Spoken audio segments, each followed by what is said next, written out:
Assalamu alaikum wa rahmatullah. Walaikum salam wa rahmatullah, Chef. Yes, name, state, and question, please.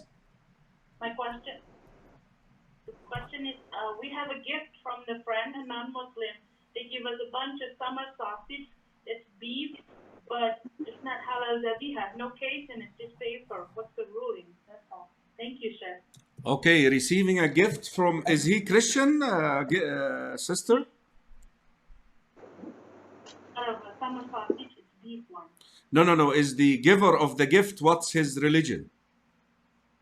Yeah, he's a Christian. He's Okay, American. Jazakallah khair. White American. Well, basically receiving meat that is, from a non-Muslim, what should we do with it, Sheikh? This is an issue of dispute, and some folks tend to go different ways. So some of the scholars say anything that you do not know the origin of, whether it was slaughtered or not, in this case, even if it's in a Christian, predominantly Christian country, you must not touch it. Others say you can do whatever you want. You don't even have to ask if it's pork or if it's wherever you are. It's all halal. You just say the key word, Bismillah, and this magically transforms it into halal. And the middle path is what I follow, which a lot of the Muslims criticize me for, but alhamdulillah, I don't shoot from the hip. This is what Sheikh bin Baz and Ibn Uthaymeen said. So yani, if they made a mistake, I'm more than happy to be in their shoes. No. Literally, not to wear them. They have smaller size, but I mean to be in their shoes, inshallah. They said that if you are in a Christian country, predominantly Christian country, and they send you beef or mutton that we usually eat, and you know that there is no pork in it, or it's not contaminated, then you just say Bismillah and eat it. Now people would argue, Sheikh, how would I know that they did slaughter it? I say you don't know, but this is the default. Allah mentioned in chapter 5, Surah Al-Ma'idah, that their slaughtering, their meat is halal for us. So Sheikh, a lot of the slaughterhouses here, they kill the animal, then they slaughter it. They bang it on the head and slaughter it. They electrify it and then slaughter it. Akhi, the Prophet ﷺ was invited to a Jew woman who put poison in a sheep and presented it to the Prophet. The Prophet didn't ask, did you slaughter it or it fell from a mountain?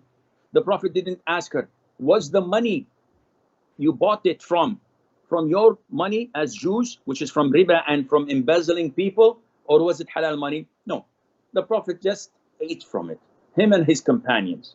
So this is what I feel. Now if I go to the States, which is very hypothetical, but if I go there and they invite me to a steakhouse, I love steaks, and if they invite me, I would attend and I would eat, providing that the restaurant does not serve pork. So if they serve for breakfast eggs and bacon, I wouldn't go there, because I cannot guarantee that the meat was contaminated while being cooked. But if it's a totally steak house, as in the case in South Africa, in Johannesburg, one of the biggest steak houses is called The Butcher. Very beautiful place, very nice meat, and they only serve beef. I used to have breakfast, lunch and dinner there. So there is no problem. This is my own opinion. You guys are free to take whatever opinion you would like. Jazakallah khairan. We really encourage here that we eat zabiha, because this increases the businesses now.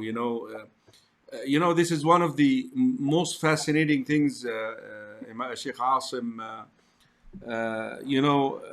The Hanafi school of thought, they are extremely strict once it comes to this subject. You will be surprised that in every city now in the United States, we have at least a farm or a couple of halal stores. Guess who owns them? Hanafis, brothers from Pakistan and India. So we always like to, be cornered in order to come up with solutions. And that's what we try to preach here in order to establish the religion, because we have children here, we have kids here. I'm not sure if they're going to make it back where we came from.